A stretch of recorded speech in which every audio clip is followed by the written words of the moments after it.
Our thanks to Ambassador John Negroponte and our esteemed panel who just spoke to enlighten us about the situation in Venezuela and around the world.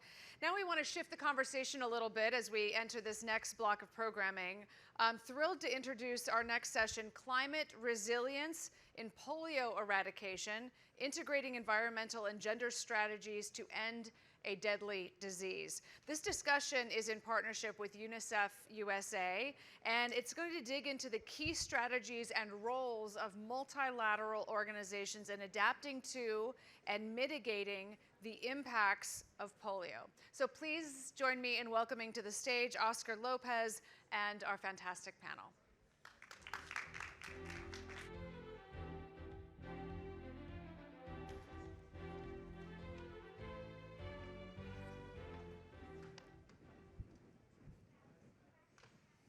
Hello, everybody.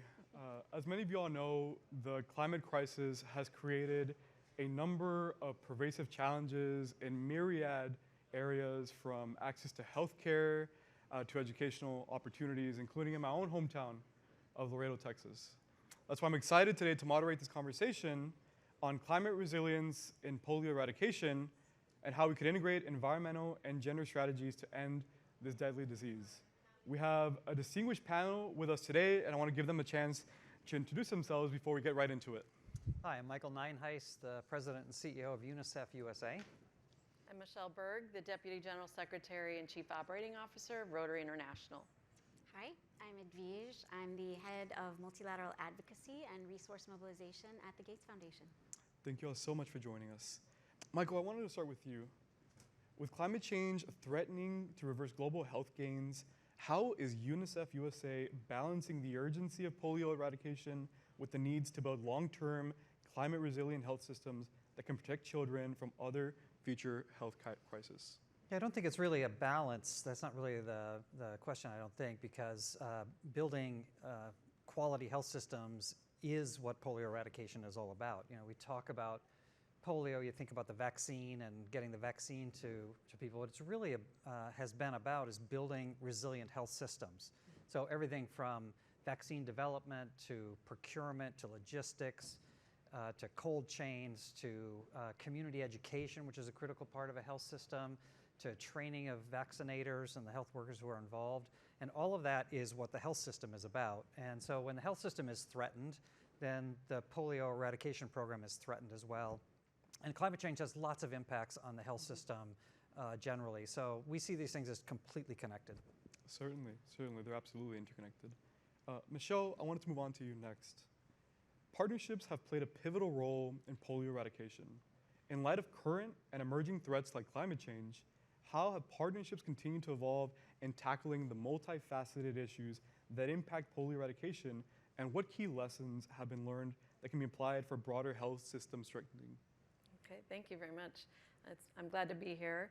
I first want to say that indeed partnerships have been critically important for our polio eradication initiatives, and our eradication initiatives are already being impacted by climate change. Pakistan is among countries most vulnerable to climate crisis and where we still have polio cases. Only one of two endemic countries, Pakistan and Afghanistan. So the recent floods in Pakistan in 2022 are a prime example. So during those floods, 1 in 7 Pakistanis were displaced, including thousands of polio workers.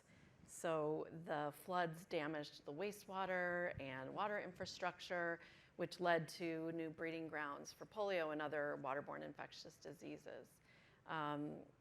In that situation, Rotary and the Global Polio Eradication Initiative partners adapted. We had to search for new ways to deliver vaccines and even wading through floodwaters to deliver vaccines to children in need. So we also helped secure funds to provide funding to workers who were displaced by the floods. So we know that climate disruption will continue, unfortunately, in frequency and severity, and we will need to continue to work with our partners to adapt to those situations. Certainly, I completely agree. As was mentioned earlier, I'm from a hometown on the border that's been experiencing the climate crisis, including the risk of the Rio Grande, which is our only source of water, drying out by 2040. And that is not only our only source of water, it's the source of water for Nuevo Laredo, Mexico, our sister city to the south. So we as well recognize that if we're going to confront these challenges with the climate crisis, we can only do so when we partner together and work together and roll our sleeves up to protect everybody in our communities. So I appreciate you sharing that. Yeah. Now, Edwige, the environment plays a crucial role in the spread and control of diseases like polio. How have changes in environmental conditions such as urbanization or climate change impacted the epidemiology of polio, and what environmental strategies can be implemented to prevent further outbreaks? Thank you for that, and it's a real pleasure to be here with all of you and my fellow panelists. I think I'm going to really start with the question around climate change. And one of the things that I was thinking about before I came to this panel was a few years ago we weren't even talking about climate change, and I've had the real pleasure the last few days to attend a number of events where climate change is really threading through all of our issues that at the foundation we care deeply about. So some of the implications that Michele mentioned, such as flooding and the spread of outbreaks, I think what we forget is many countries are still just recovering from COVID. And so the impact of climate change is just really hitting them hard just when they're on the cusp of recovery. And at our Goalkeepers event on Monday night, one of the things was said that really to eradicate disease, you only need two things: innovation and financing. And so in the space of innovation, the Gates Foundation plays a really critical role, and it's an important space for us to be in. So a few examples of innovation, and I think all of us engage in that space together. We've been able to, with the Global Polio Eradication Initiative, reduce our carbon footprint. So for example, solar-powered refrigerators to keep vaccines cold. We've also been able to work on improving sanitation and hygiene, and what Michele spoke about in terms of those implications of flooding on outbreaks. So we're investing in infrastructure to really provide clean drinking water and proper treatment of human waste. So for example, in many countries, we're in the process of really piloting the reinvented toilets to really address those issues around water sanitation. And then lastly, around surveillance and monitoring. So really enhanced environmental surveillance for polioviruses and other transmissible diseases in water sources and sewage. Which brings me to my second point, which is financing. And what I would say is we don't have adequate financing. And what we need is investments, not only interventions that address the immediate effects of climate change, but also to adapt and build resilient and sustainable health systems. So let me stop there. Thank you. Certainly, and I can't agree more about the importance of financing. And that's why it's been exciting to see the work that the UN's been doing through the Pact for the Future that has talked a lot about the need to reform international financing around climate change, and also has talked a lot about the need to have a better global approach for crises. You mentioned how a lot of countries are having to deal with the climate crisis and yet are still recovering from COVID. And so I completely agree that it's unfortunately a very difficult situation, but one that we are working to prepare for better in the future. Now, I wanted to pose a question to the group as a whole, and I'd like for anyone who'd like to answer to jump in, but it's polio eradication requires collaboration across various sectors, from environmental science to gender advocacy to public health. How do you envision all those different sectors aligning their efforts to address the unique challenges posed by climate change in this final phase of polio eradication? I might start with just a recognition that there are a lot of challenges that the polio eradication program has faced, met, and in many places overcome over the years. And I think where we are now is a concern that people turn their attention away. And so I do like even the conversation about climate change and polio eradication and how they interact with one another. But I want to make sure that we don't lose the polio eradication part of it as we are focused on climate and lots of other issues that are there. We are maybe not as close as we hoped we would be right now to eradication, but we're close. And this would be just an amazing accomplishment in humanity to rid the country of polio. And we need to stay with it and stay focused on it and make sure some of the other issues that are at play, conflict and climate and economic issues and all of that, which are all critical and need to be addressed, don't overtake the fundamental work of eradicating polio, which is about the health system and about the vaccinators and frankly about the Rotarian volunteers across the world who are raising money for this to keep them motivated as well. So yes, let's talk about climate and polio. Let's talk about gender and polio, but let's make sure we are in fact talking about eradicating polio. Absolutely. Thank you. That was great. Thank you so much. Yeah, I would only add that everything that Michael said, absolutely 100% agree. And there's just urgency to get the job done, because until there's a case anywhere, there can be a case anywhere. And so we're just critically invested in reaching the next hurdle and eradicating this disease. So I attended a meeting by one of our partners this morning, and our president of global development was there, and he was explaining that every morning he sits down with his cup of coffee and his team sends him a map. And the map is where the recent outbreaks are. I'm sure we all spend our mornings doing different things, but this is what our president does. And he was saying this morning what was so interesting to him was that as he would look across the map and the outbreaks, those are all places where the events in the world completely conflate. So, where you're seeing outbreaks is where you're seeing conflict. Where you're seeing outbreaks is where you're seeing potentially an extremely fragile settings. And so it does necessitate that we work in partnership across a number of sectors. So, in conflict settings, in maternal child health and nutrition in particular, to make sure that children are getting the supplements they need and are staying healthy to be able to absorb and maintain immunity with vaccines should we be able to get them to the ground. Again, also working in partnership with innovators to ensure we can create sustainable solutions for water and sanitation to establish much more robust systems and become much more climate resilient. I don't recommend you all look at maps in the morning over your coffee, but I do think he made an excellent point about where we're seeing those outbreaks and exactly what they tie into. If I could just add one point to that, which is there are more children displaced around the world today from conflict, climate, economic issues than at any time in world history. And each one of those displacements makes it more difficult to get to every child.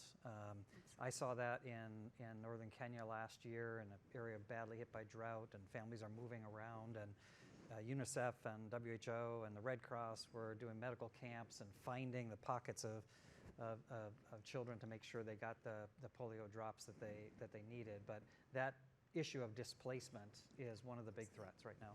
Certainly, and I think what you're saying really reminds us of the urgency in our work, that there really is no time to waste in ensuring that we eradicate polio and that we are protecting the children that are most affected by this. Now, as a voice for young Americans at the UN, I must ask this question. What is one thing your organization is doing or can do to support youth voices in addressing these issues? Sure. Go ahead. I can mention we already have a very large and active youth membership as part of Rotary and our Rotary family. So we're grateful for the energy and enthusiasm of young members in our organization. And our recent research has really shown how interested young people are in climate change, and that has caused us to expand our efforts in the environment, and we've added an area of focus in the environment recently, and we're really seeing this as a large growth area for Rotary in the future. I think for us, and it relates back to your question about partnerships, in all of our work, including raising awareness of just how close we are to closing the gap on polio, we do engage a multiplicity of stakeholders and young people, and I love this photo of this young girl. We do engage young people, who have been affected by polio to really talk about the impact this has had, the importance of vaccination, and in particular in areas where we're seeing vaccine hesitancy. the voice of youth is particularly powerful. And I would also say, we have a lot of polio survivors that are writing beautiful books that are targeted towards children. And so today we had one of our polio champions, she signed one of her books for me, and one of the first things I'm gonna do is bring that book to my son's school library, because it's about educating young people now to really understand what polio is, the impact it has on their community, and the role that they can play in finally eradicating it. Thank you. We did a survey of youth in a number of countries about climate change, and what we found was a lot of anxiety about it. So we talk about eco-anxiety, but we also found that that so many of them wanted to do something, and then we also found, but they didn't know what to do. And so one of the things that UNICEF is doing to combat that is a program through our Generation Unlimited work called the Green Rising, and this is to really empower, equip, and lift up as models youth that are actually taking action in their community. Not just talking about climate change, but actually doing something about it. We have groups in Mongolia, for instance, that are groups of youth who are monitoring air pollution and putting out alerts in their community. We have a group of young people in Burundi that are developing cooking stoves that pollute less, and then really promoting them in their community. So these are young people actually taking action, not just talking about it. And I think the more we can model or lift up those models that young people are doing, the more young people will get involved and realize they can actually make a difference. And you connect that to the polio work, and we need young people who understand the risk that's being averted by them and their young siblings being vaccinated, and being part of that community education, which is so essential to a successful polio campaign. Certainly, and I completely agree. I feel like throughout the week that I've been here, I've been asked a lot about what gives me hope as a young person and a leader and as a voice for young people. And I've found myself continuing to say that the fact that my generation, despite seeing rising temperatures and persistent inequalities and digital inequities, that despite seeing that, we continue to have the audacity to hope and believe that a better world is possible. That is what motivates me. That we have not given up, that we have not gotten cynical, and if we only give young people the chance to have a voice and be a part of the decision-making process, I think that a better world really is possible. Can I ask you a question? Certainly. Yeah, just a minute. What do you need from us? And I mean you, your generation, me, our generation. What do you need from us to really be active in these spaces? Certainly. So last year, or throughout the past few months, UNICEF USA young people created a Declaration of Human Rights by American Youth. And in it, there was a few very clear recommendations of what organizations could do to better support young people in the work. And one was supporting youth-led initiatives and ensuring that young people had the resources they needed to do the work in their communities. A second was ensuring that young people had consultative mechanisms and opportunities to share their voices in institutions like the UN and Rotary and the Gates Foundation. And third was ensuring that young people had a chance to be a part of the decision-making process, that by giving young people a seat at the table and not only hearing them out, but implementing the recommendations and their solutions, that diverse perspective would really help us achieve a lot more in accomplishing these goals. So those would be the three recommendations that I believe could really get us across the line. They'll hold us accountable to that. Certainly, certainly. Well, thank you all so much for your time. I've really enjoyed the chance to have this conversation with you all, and thank you for the work that you all are doing. Thank you. Thank you.